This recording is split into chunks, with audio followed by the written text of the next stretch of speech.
Olá! A busca por um lar seguro e uma convivência familiar saudável é um drama para várias crianças e adolescentes de todo o Brasil. A adoção é a ferramenta mais segura, mas que exige vários critérios. Adoção de crianças é o tema do programa Opinião de hoje.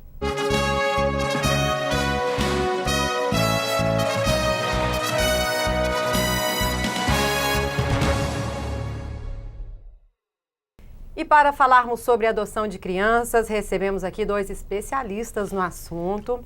Vera Lúcia Cardoso, ela que é a presidente da Conviver, uma ONG direcionada à adoção de crianças. Muito obrigada, Vera, por sua presença aqui com a gente. Obrigada, eu que agradeço a oportunidade de estar aqui e poder divulgar o trabalho que o Conviver faz, que é uma organização não governamental que trabalha com direito à convivência familiar de crianças e adolescentes há 17 anos. Obrigada. Obrigada a você.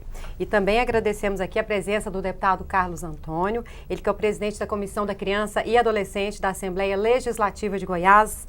Muito obrigada, deputado. Eu que agradeço, Luciana, a oportunidade de poder estar aqui mais uma vez e agora para falar de um assunto que eu entendo como pertinente, importante, que a sociedade precisa ficar atenta, que é a adoção. Aproveito para cumprimentar a dona Vera, que tem um trabalho belíssimo junto a Conviver. Eu espero que essa ONG continue fazendo esse trabalho, já está aí há 17 anos, porque dá uma contribuição muito grande neste assunto.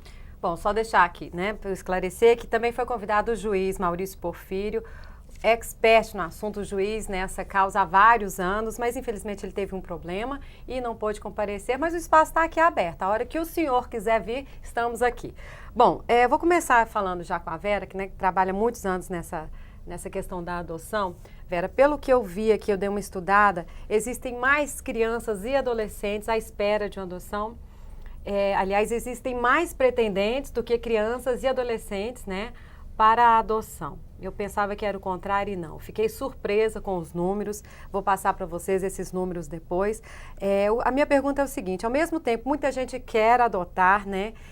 Mas algumas pessoas desistem quando começa justamente o processo, né? O que acontece? É muita burocracia? O que a ONG já constatou nesses anos? Eu acho que tem dois aspectos aí, né? Primeiro, é que a gente tem que entender que a grande maioria das pessoas que querem adotar são casais jovens, na faixa dos 35 anos, 40 anos, que se casam e se deparam com a infertilidade, né? Mas eles vêm num processo de construção familiar, de uma expectativa de gravidez biológica, de ter um bebê, e quando eles têm que lidar com esse luto de não poder engravidar e buscam uma adoção, a primeira tendência é querer uma criança pequena, né? É natural que seja assim, né? Para mim foi assim, né? Eu também passei por esse processo e também desejava uma criança pequena, né? E existem pouquíssimas crianças com menos de 3 anos que são disponibilizadas para adoção. Justamente então, esse é um porque dos são problemas. as primeiras, então, que as pessoas querem. Então, toda vez que disponibiliza uma criança hoje em dia, com menos de 5 anos de idade, sozinha, que fica disponível para adoção, ela vai imediatamente para adoção, porque existe muita gente querendo uma criança pequena, né? De outro lado, eu acho que ainda existe uma dificuldade em fazer um processo mais célere, mais rápido, na exigência legal de cadastrar essa família que deseja adotar no Cadastro Nacional de Adoção. Uhum. Embora pareça muito burocrático, porque são muitas exigências, mas se houver equipes técnicas disponíveis dentro do judiciário, em quantidade numérica suficiente para atender essas famílias, e a gente sabe que a maioria das comarcas não tem equipes técnicas, né? Esse processo seria mais rápido, né? Uhum. Então, assim, ainda há muita queixa de muita família que elas demoram para conseguir entrar na fila da adoção, que é o Cadastro Nacional de Adoção, né? Uhum. E tem esse descompasso do perfil que ainda existe entre o desejo de adoção de uma criança pequena e a quantidade de crianças grandes e grupos de irmãos que estão nos abrigos. Justamente. Bom, e eu fiquei aqui de falar os números. De acordo com o Cadastro Nacional de Adoção, são 39.728 pretendentes, ou seja, pessoas, casais, né, que querem adotar. E o total das crianças, 7.649. Esse número é crianças e adolescentes, né, Vera? Esse número é só criança? Esses 7.000 e pouco aí são crianças e adolescentes disponíveis para adoção no Brasil inteiro, né? Mas se a gente olhar os dados, a gente vai ver que mais ou menos 2.500 dessas 7.000 já estão recebendo visita de alguma família interessada em adotá-las. Então, na realidade, a quantidade de crianças hoje no Brasil disponíveis para adoção, crianças e adolescentes, é por volta de 5.000. Bom, não deixa de ser uma notícia ruim, né, deputado? Porque, assim, tem mais gente querendo adotar, né, do que criança para ser adotada, né? A questão mesmo é esse processo que não é fácil adotar no Brasil.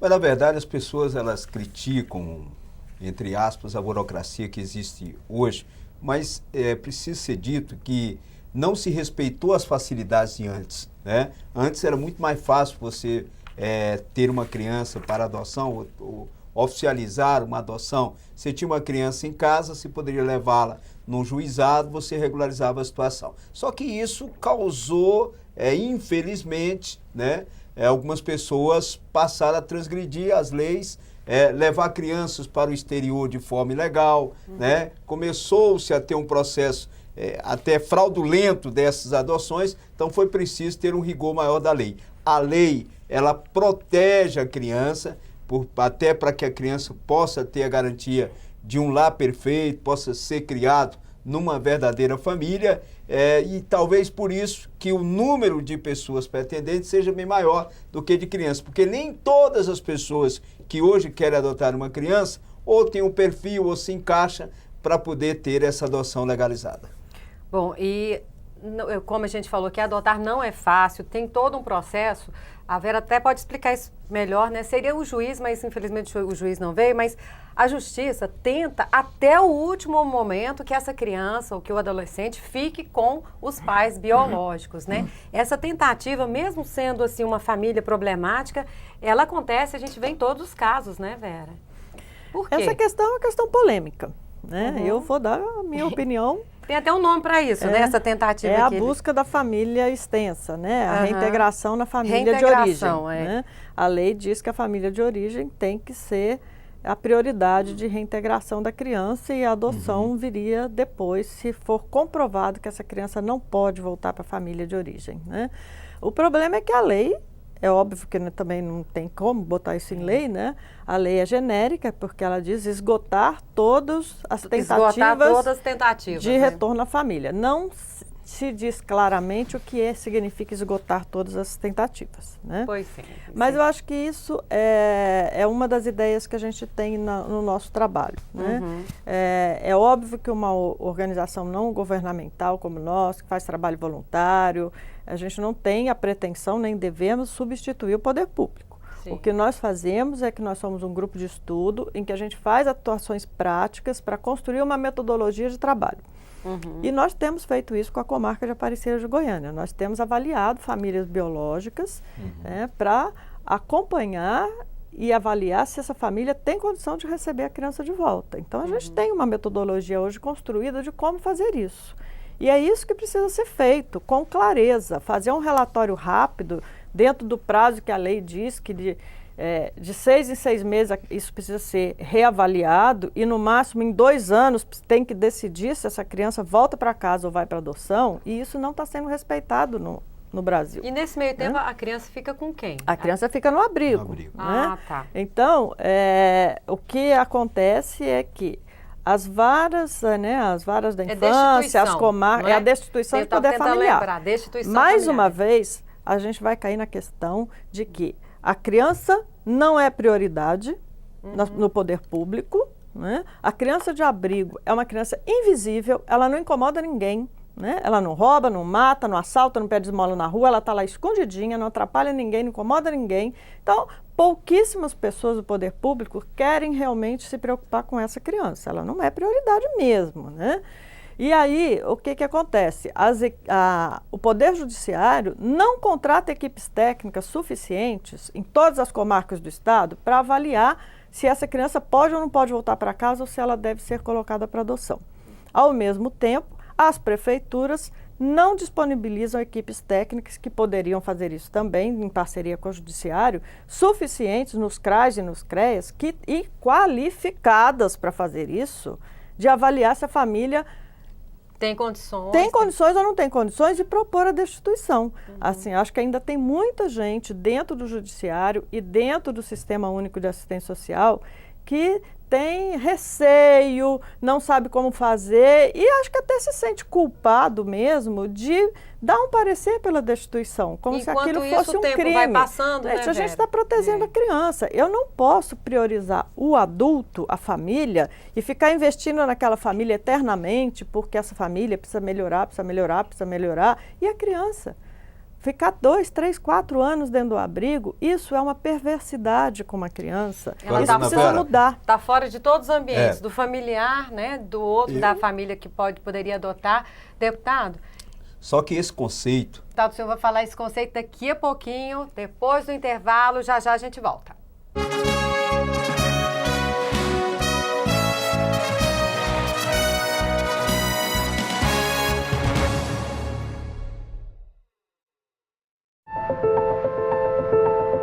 O mundo do trabalho causa danos à saúde e ao desenvolvimento de quem ainda não está preparado para esta rotina. O trabalho infantil rouba da criança o tempo para brincar, estudar, aprender e aproveitar a infância. Superior Tribunal de Justiça, o Tribunal da Cidadania. Você fica constrangido quando encontra uma pessoa com deficiência? Então, está na hora de mudar. Deficiência não é doença e essas dicas são para você.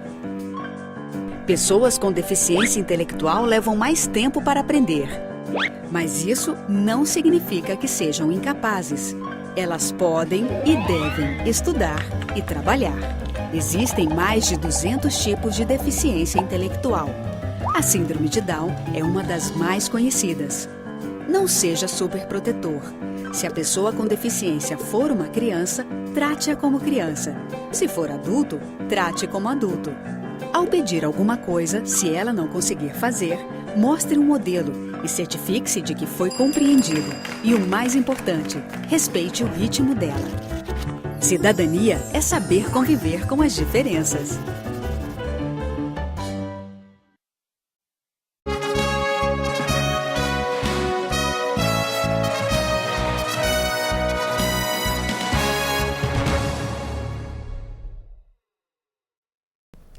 O programa Opinião volta com o tema adoção de crianças. Estamos recebendo aqui Vera Lúcia Cardoso, ela que é presidente da Conviver, uma ONG direcionada à adoção, e o deputado Carlos Antônio, que é o presidente da Comissão da Criança e Adolescente aqui da Assembleia. E nós estávamos falando no primeiro bloco sobre esses critérios, né? Critérios burocráticos, as crianças estão lá para serem adotadas, as famílias estão querendo, mas às vezes tem que esperar 2, 3 anos. A Vera falou, explicou pra gente, né? Esse processo é o processo de destituição familiar, porque até o último momento a justiça tenta fazer com que a criança fique com os pais biológicos, né? E às vezes é desnecessário, o problema já foi feito, né? Vera estava falando sobre essa questão. Deputado, queria falar alguma coisa, eu interrompi. É só na esteira daquilo que disse a dona Vera, claro que ela tem razão em boa parte do que fala, mas esse conceito de que a criança tem direito a um lar independente da família, ele não chegou ainda para a sociedade. A sociedade,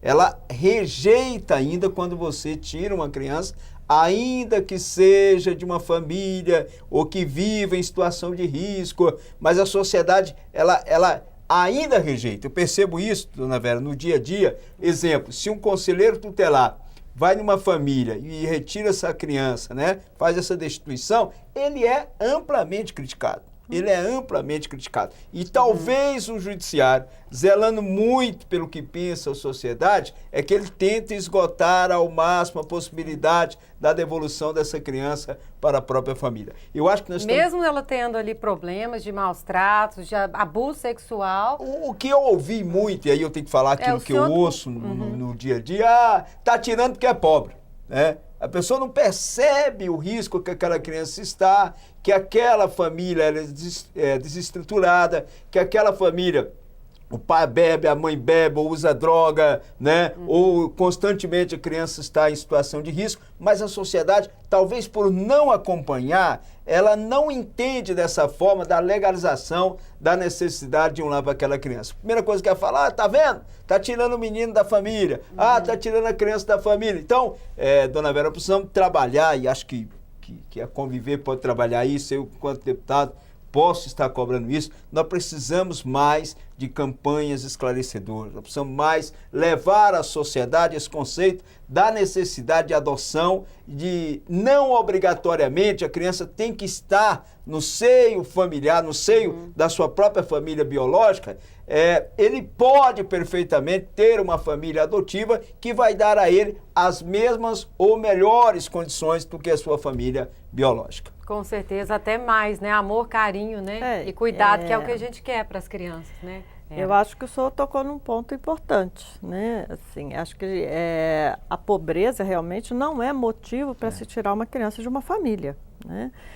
Por isso que eu falei, a nossa organização não governamental não tem pretensão de substituir poder público, mas o que nós fazemos, nós temos uma equipe de 11 psicólogos voluntários que trabalham com a gente, várias famílias adotivas que trabalham com a gente, que se envolveram nessa causa para tentar estudar e melhorar a proposta de trabalho, né? O que a gente faz? A gente tenta construir metodologias de trabalho para diferenciar isso. Se é simplesmente uma questão de pobreza, que colocando essa família em programas sociais, dando suporte, dando orientação, ela se reorganiza e recebe a criança para casa, ou se são situações que não adianta fazer isso, a família não vai se reorganizar, a família não vai pegar, se não tiver todo um trabalho de assistencial, então, um trabalho técnico, né? E é isso que eu coloquei. Nem o judiciário, nem as prefeituras contratam e qualificam equipes técnicas para fazer esse trabalho que é muito específico. Precisa de uma especialização em compreensão e trabalho do que é uma família. Como é que você vai dizer que aquela família é boa ou é ruim? Existem técnicas, existem pressupostos teóricos, existem todo um conhecimento, um arcabouço teórico para você avaliar se aquela família pode ou não pode receber a criança para casa. Não é a falta de dinheiro. Não é a falta de dinheiro, né? A gente conhece N casos, nós mesmos já fizemos avaliações de famílias biológicas que nós demos o parecer para a criança ficar com a família biológica. O que interessa para a gente é que a criança saia do abrigo o mais rápido possível. Infelizmente, na forma com que funciona hoje todo esse sistema dito de proteção da criança, é um sistema que não funciona. Verdade. É um sistema que a criança é penalizada. A gente tem N histórias aqui no estado de Goiás de crianças que chegaram no abrigo com 3, 4 anos de idade e foram colocadas para adoção com 12 anos, 11 anos, 13 anos. Né? E aí fica realmente difícil encontrar quem queira adotar uma criança nessa idade. Mas a criança ficou 5, 6, 7, 8 anos no abrigo nessa busca incessante de retorno a uma família biológica, de falta de definição, né, do que está acontecendo que essa criança não consegue ir para a família. Né? Eu acho que esse é um problema seríssimo. Mais celeridade, mais ação, né, Vera? Muita morosidade. Mais equipes técnicas disponíveis para o judiciário e para a prefeitura e com qualificação para isso. Sim. Eu acho que... Eu posso chamar o VT? Só complementar? Só deixar bem clara essa situação. Nós temos duas situações aí. Uma que é a responsabilidade do poder público, do Estado, ok? E outra que é do próprio judiciário. Né? O judiciário ele não depende do governo, na minha opinião, para dar celeridade a esses processos. Porque ele pode compor sua própria equipe. Ele pode perfeitamente ter suas equipes para dar celeridade a esses processos. O governo... Ela falou da prefeitura, deputado, mas o poder público. Eu nem geral, especifico prefeitura, Estado. O poder público em si, ele é omisso. Foi dito muito bem pela dona Vera, se aquela criança está lá guardada no abrigo, é um problema a menos. E esse problema a menos, ele vai virando uma bola de neve. E precisa ser resolvido. Então, não dá para a gente fazer de abrigos depósitos de crianças e adolescentes. Primeiro, nós estamos alijando essas crianças e adolescentes de serem pessoas de bem da própria sociedade. Claro. E nós precisamos dar celeridade nisso. Então fica a cobrança para o poder público, seja ele nacional, estadual ou municipal, mas o judiciário precisa também assumir as suas responsabilidades. Ah, mas são muitos processos. Tem como dar celeridade. Até porque nós estamos tratando de vidas. Sim. Nós estamos tratando de crianças e adolescentes que não podem esperar. Esperar 6, 8 anos, você jogou, você pulou uma etapa dessa criança. Você pulou uma etapa dessa criança. E ela não recupera mais. Não recupera. Ela não recupera mais. Então nós precisamos dar, sim, celeridade, nós precisamos chamar a responsabilidade do poder público em todas as suas esferas, mas nós não podemos omitir ou se omitir de cobrar também celeridade do Poder Judiciário. Bom, e a gente tem uma reportagem feita muito bem pela repórter Gabriela e pela produtora Gleice Martins, que mostra toda essa problemática da adoção, alguns casos felizes. A gente vai mostrar aí uma mãe, né? Porque mãe não é quem fica grávida, não, mãe é quem cria. Reportagem muito bonita e convido você a assistir com a gente. O que você acha mais legal de ter um pai e uma mãe? Carinho, eu acho. Você aqui tem carinho? Tem. Eu e ela. A gente não tem tanto, porque tem muitos. Aí a tia fala pra gente, nós não pode estar dando tanto carinho, porque tem muitos, né? Aí não tem como dar pra todo mundo, aí pega um, aí vai todos, aí não dá conta, mas ela faz um carinho. A resposta chega rápido e mostra que não é preciso tempo para pensar o que me dizer.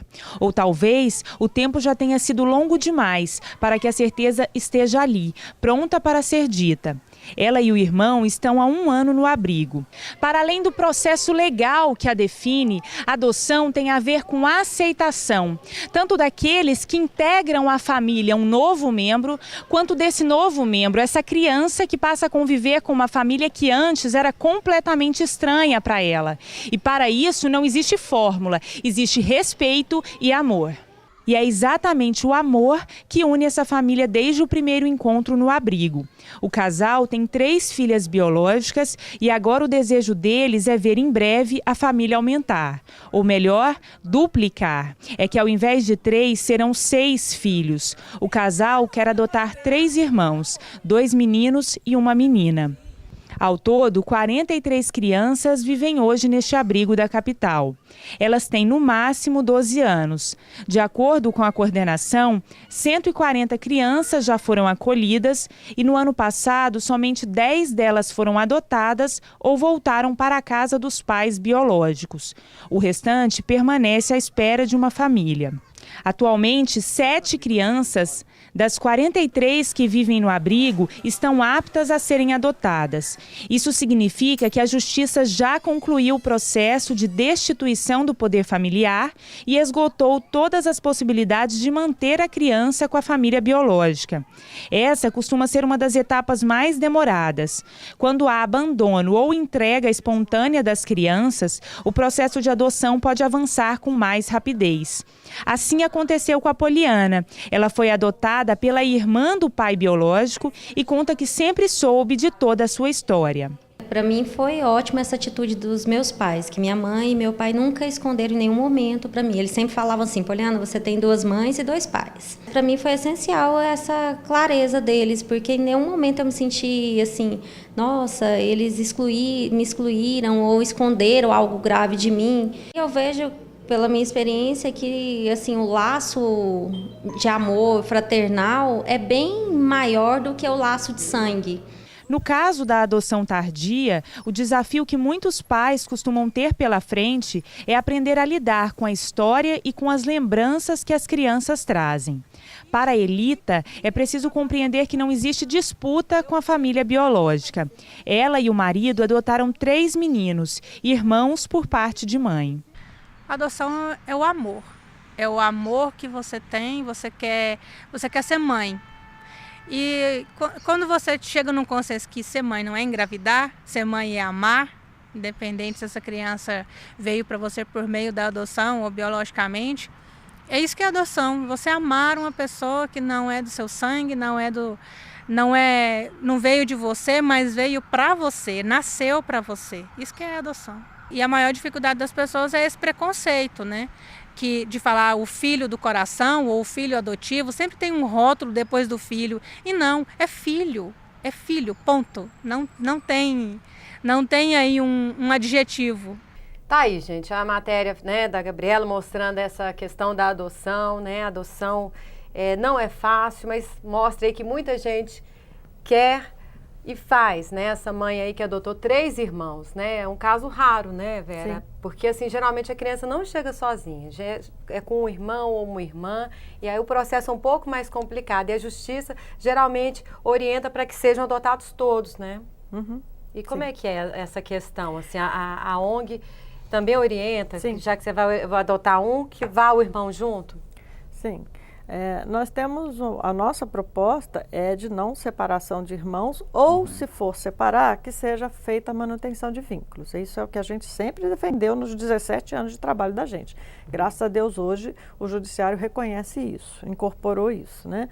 Então, é muito comum a gente hoje já encontrar famílias que adotam 2 crianças. Infelizmente, a gente vive uma situação ainda de um país pobre, né? Então a gente encontra muitas famílias que dizem pra gente, eu até gostaria de adotar os 5 irmãos que estão aí, mas eu não tenho condições financeiras, né? Então nessas situações de grupos grandes de irmãos, de 5, de 6, de 7 irmãos, a gente já trabalhou uma vez com 7 irmãos, né? A gente propõe essa separação, né? Mas a manutenção de vínculos. Então a gente faz um trabalho com as famílias que vão adotar essas crianças separadamente, né? Para que eles se conheçam antes, né? E possam manter o contato entre as crianças. Então a gente tem N histórias lindas, maravilhosas de separação de crianças, né? Em que eles se encontram em todos os aniversários. A família às vezes faz uma festa, as famílias fazem uma festa de Natal antes do Natal só para que os irmãos se encontrem. Eles têm o telefone, sabe aonde é que está o irmão, pode telefonar a hora que quiser. Porque na ausência de pai e mãe, quem sobe para a gente são os irmãos. Então, separar irmãos e quebrar vínculos é uma crueldade com as crianças mesmo, né? Sim. Mas é possível separar e manter vínculos. Tá aí, né? E a gente vê cada exemplo bonito que dá certo, né? Bom, deputado, com relação à matéria, a gente mostrou aí, né, que 3 irmãos negros e já grandinhos foram adotados. E um dado da CNA, que é a Associação Nacional, né? O Cadastro Nacional de Adoção mostra que a discriminação racial tem diminuído, as famílias, os casais, eles não estão preocupados tanto agora, mas ainda existe sim, querem crianças, bebezinhos novos, mas os dados vêm mostrando em números que eles não estão mais preocupados com essa questão da idade e com a cor. Isso é bom, né, para as crianças e para os adolescentes, mas ainda tem a discriminação racial, infelizmente. Tem sim, Luciana. Primeiro eu quero parabenizar a Gabriela pela reportagem, a gente percebe que foi muito emocionante, e dizer que, felizmente ou infelizmente, depende do ponto de vista de cada um, o Brasil ainda é um país que se guia pela mídia, né? De maneira especial por aquilo que está nas novelas. Eu recentemente, agora no começo do mês de maio, por ser o mês, né, da adoção, eu enviei um e-mail à Rede Globo de televisão pedindo que inserisse esse tema da adoção e de maneira especial de crianças adolescentes, né? Nas novelas, né? Tivesse a oportunidade de inserir, porque a gente percebe que as novelas têm vários temas, né, separados. Então, que também numa novela bem próxima, a gente pudesse ter essa questão da adoção bem explicada, mostrando carinho. A gente vê assim, não quero aqui criticar quem gosta de animais, até porque eu gosto muito de animais, mas a gente percebe que hoje, infelizmente, se foca muito a felicidade do ser humano a animais, né? A um cachorro, a um gato, né? E a gente não percebe essa mesma preocupação de esclarecimento com relação a crianças e adolescentes. Então, recentemente, eu enviei esse e-mail para a Rede Globo solicitando isso, até para ver se quebra. Eu até coloquei lá que no e-mail que fosse sugerido que uma família de cor branca adotasse um adolescente de cor negra, né? Até para ver se quebra esse gelo e um pouco, né, desse preconceito existente ainda na sociedade. Responderam ou ainda não? Não responderam ainda. Esperando, né? Tô E é um aguardando. tema importante. Bom, a gente vai abordar agora no próximo bloco, a gente vai para o intervalo, essa questão do relacionamento, depois que adota, como é que fica? Principalmente se as semelhanças físicas não existir semelhanças físicas. Daqui a pouquinho, depois do intervalo.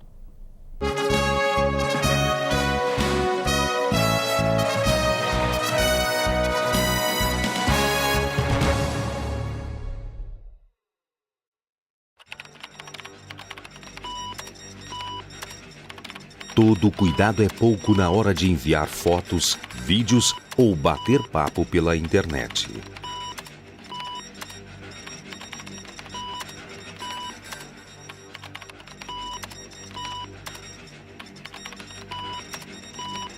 Você sabe com quem seu filho conversa pela internet? Nem ele.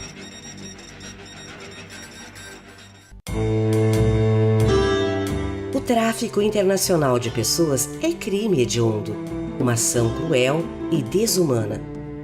Envolve o aliciamento, o transporte e a exploração, e mesmo que a vítima saiba que está sendo traficada, isso não exclui nem diminui a culpa do criminoso. Explorar e manter pessoas sob ameaça ou uso de força e ainda impor dívidas injustas caracterizam o delito. Tráfico internacional de pessoas é crime hediondo, sim. Superior Tribunal de Justiça, o Tribunal da Cidadania.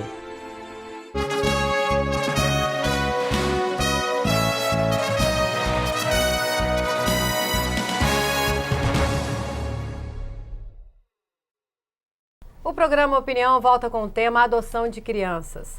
Estávamos falando no segundo bloco essa questão dos critérios, né, que não são fáceis. E agora a gente vai abordar outra questão. Uma vez adotada a criança ou adolescente, e quando as semelhanças físicas não são, né, assim, iguais às dos pais, muitas dessas famílias elas são colocadas contra a parede pela sociedade. A sociedade cobra, então deve ser parecido com o pai, né? Isso se o pai não estiver perto e a mãe for branca e as crianças negras. Então é uma questão ruim, tanto para a criança quanto para os pais. Como lidar com isso, Vera? Porque pelo que a gente percebe é uma cobrança eterna da sociedade, né? Por que você adotou? É ruim, né, para a criança ficar ouvindo e contando essa história o tempo todo também, né?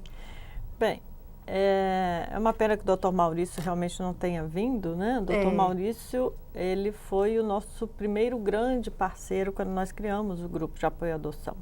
E foi o primeiro juiz no Brasil a implantar legalmente, dentro do Juizado da Infância e da Juventude, o curso de preparação para adoção. Nós começamos a dar esse curso em Goiânia em 2003. A lei só tornou obrigatória em 2010. Né? E foi graças ao Dr. Maurício, isso foi reconhecido nacionalmente como o primeiro juiz que deu esse passo. Né? E a gente faz esse curso de preparação para adoção até hoje, né? Na comarca de Aparecida de Goiânia e algumas comarcas do entorno de Goiânia. E uma das questões que a gente aborda é isso, na preparação para adoção, né? A questão dos preconceitos. Infelizmente, né, no Brasil, se você chegar numa plateia de 5.000 pessoas e perguntar alguém aqui tem preconceito racial, ninguém vai levantar a mão. Mas na prática, se você perguntar, você leva uma criança negra para sua casa, você adota, a maioria vai dizer que não. Né? Então, o preconceito racial no Brasil é uma coisa um pouco escondida, mas ele existe. Né? E aí, na preparação para adoção, a gente leva exemplos, né? Assim como teve na reportagem, a gente leva ao vivo ali para mostrar, para contar o casal que faz adoção interracial, o casal que adota criança deficiente. A gente tem casos de famílias que adotaram criança surda, criança cega, criança com paralisia cerebral, com criança paraplégica, criança portadora de HIV. A gente tem N histórias de pessoas que abriram o coração e acolheram crianças que são normalmente rejeitadas pela sociedade. Esquecidas ali no Agora, abrigo, né? A gente sempre fala para as famílias que vão entrar no cadastro de adoção. Se você não se sente em condições de enfrentar os preconceitos, não faça isso. Então elas já saem preparadas que elas vão encontrar esse preconceito. Não finja que você aceita uma criança negra se você não se sente em condições de enfrentar os preconceitos. Não finja que você aceita uma criança deficiente se você não se sente em condições de enfrentar o preconceito. Seja honesto com você, com a criança, com todo mundo. Então, a gente tem N histórias de pessoas que adotaram realmente crianças negras, crianças deficientes, e estão felicíssimas, vivem bem. Porque você vai lidando na construção do dia a dia com os preconceitos, não tem como, né? Esses preconceitos em algum momento vão surgir. Você vai fortalecendo seu filho, você vai mostrando para ele que preconceito existe, e vai lidando com esses preconceitos no dia a dia.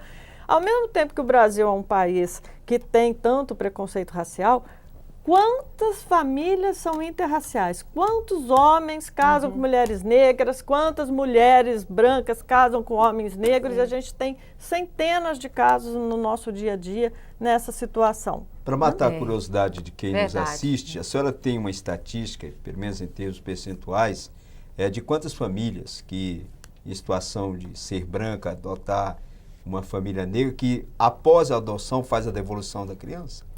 É outro problema, né, também. Olha, a questão da devolução da criança, ela raramente passa pela questão da cor de pele, da questão racial. Né?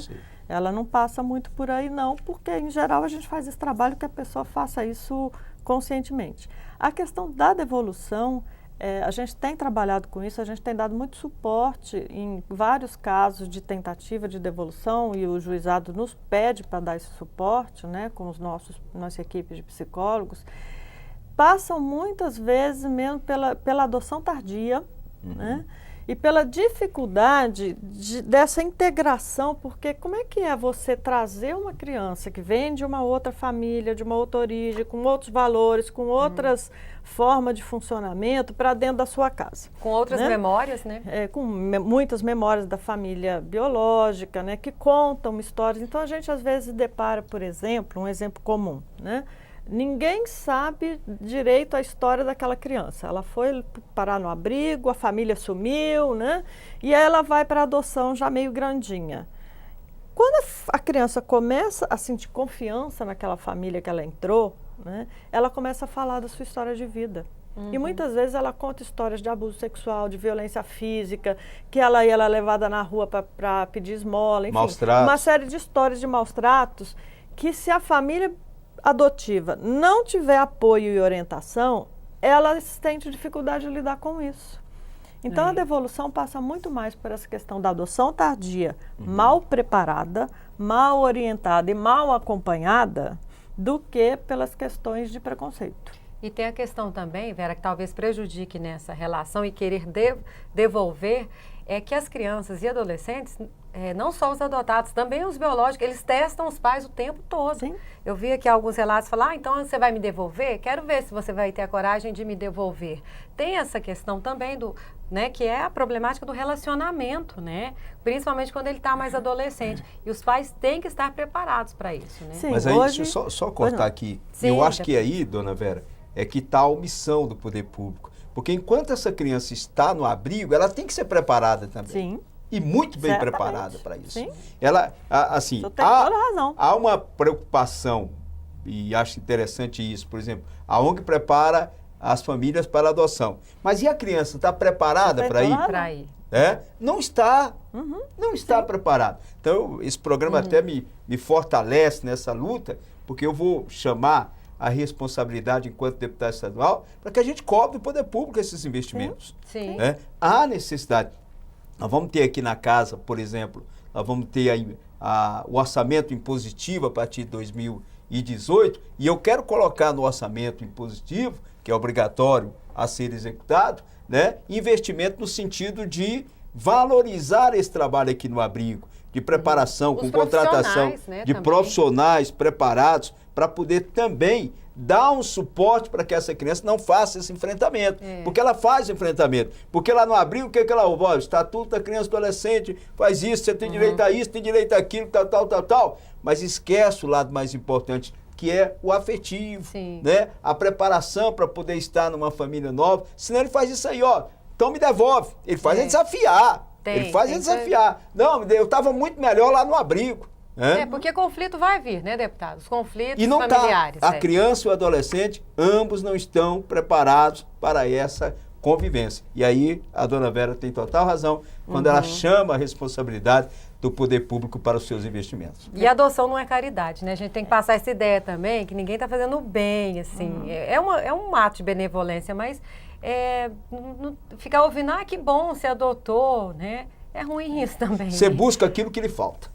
Sim. E quando você vai em busca de uma criança para adoção, é porque você está sentindo falta, né? um filho. É para a composição da família. Não é porque você, eu vou lá, tadinha, que a minha está sofrendo, eu vou pegar ele para criar. Dessa maneira não funciona. Não. Deputado, eu queria colocar toda a nossa equipe do Grupo Conviver à disposição, porque eu acho que o que o senhor colocou é importantíssimo, né? Nós temos um trabalho intenso de preparação. Hoje, em Aparecida de Goiânia, na parceria que a gente tem com o Juizado de Aparecida de Goiânia, nós preparamos todas as crianças que estão no abrigo de Aparecida de Goiânia. Temos uma metodologia montada para isso, que gostaríamos de divulgar essa metodologia gratuitamente. Nós construímos isso para poder repassar, para poder multiplicar por quem tiver interesse, né? Então, a gente tem todo um trabalho que nós começamos com o Dr. Maurício e continuamos até hoje com outros juízes, em que a gente prepara, em que a gente faz um processo que a gente chama de namoro. Porque a gente, quando vai casar, eu não caso com ninguém da minha família. Eu adoto alguém para ser meu marido, para ser minha esposa, né? Uma pessoa de outra família, né? Mas eu passo por um namoro. E tem namoro que dá certo, tem namoro que não dá certo, né? É mais ou menos isso que a gente faz, né? A gente faz um processo de aproximação lenta com a família que quer adotar uma criança com mais de 5 anos de idade. A gente prepara a criança, prepara a família. Hoje nós fazemos um trabalho, por exemplo, tem muita família que já tem filho biológico e quer adotar, né?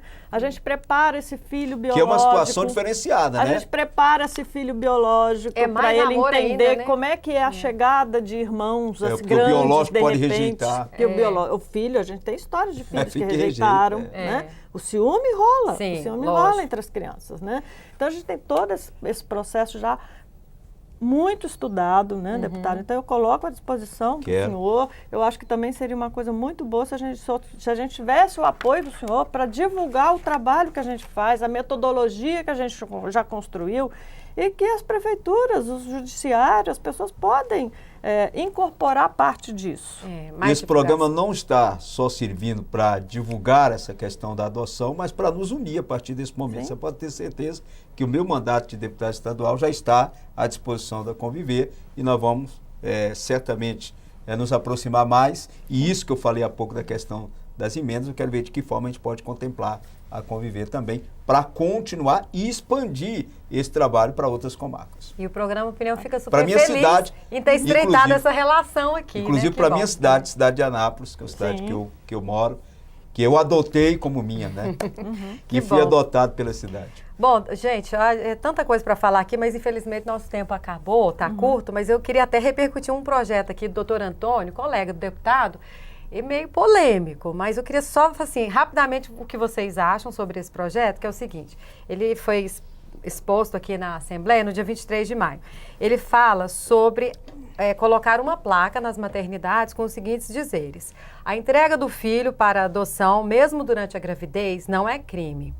Caso você queira fazê-la ou conheça alguém nessa situação, procure alvará da infância e da juventude, além de legal, o procedimento é sigiloso. Foi já, né, colocado aqui no plenário, está tramitando, e eu queria saber... Foi lido em plenário, foi para as comissões. Isso, eu queria saber se você concorda ou não, Vera, porque eu acho excelente a ideia, excelente, né? Essa divulgação. A gente muitas vezes é procurado ou por famílias que querem adotar ou pela própria gestante, porque as gestantes têm medo do judiciário. Tem. Ela tem medo. Eu já acompanhei gestante dentro do judiciário para conversar com a equipe técnica, porque eu lhe dava a garantia de que ela não seria presa. Elas têm muito medo de estar cometendo um crime Por mesmo. isso que muitas abandonam ali na lixeira, né? Por isso que abandona, né?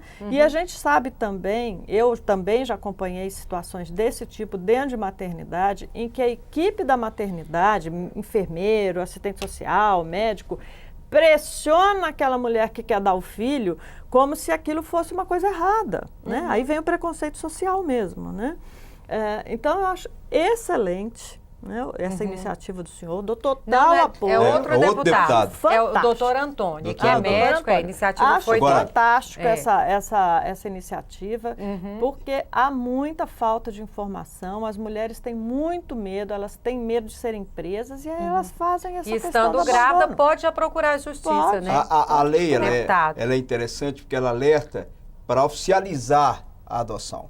Porque o que não pode é permanecer, né, oficioso, como a gente percebe hoje. Por exemplo, eu tenho uma irmã que eu tomei o filho dela das mãos de uma família que foi buscar no hospital sem nenhum procedimento legal. Ela falou com a família. A falta do procedimento legal, eu sou contra. Né? Assim, o meu receio é que a placa incentive a mãe pegar e entregar sem o procedimento.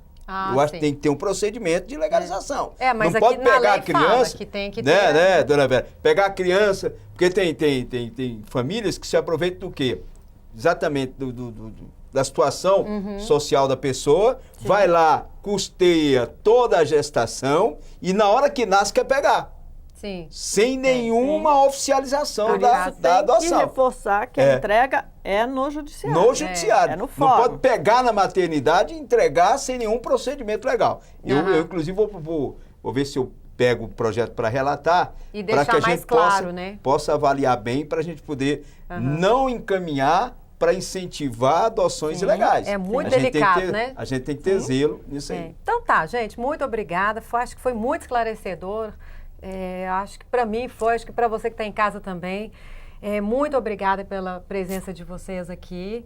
A gente espera, né, que só diminua esses números dessas crianças e desses adolescentes nos abrigos, porque gente querendo adotar, tem muita gente de coração, muito amor aqui, né, no coração, querendo dar esse carinho, essa atenção, mas se esbarra às vezes na justiça aí, meio burocrática.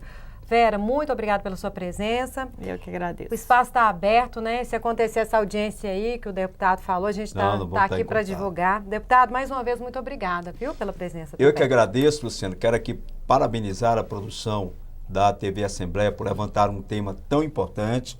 Pena que o doutor Porfírio não pôde estar aqui, seria maravilhoso ter a opinião dele. Mas valeu, acho que serviu para mostrar a necessidade da gente aprofundar mais no assunto.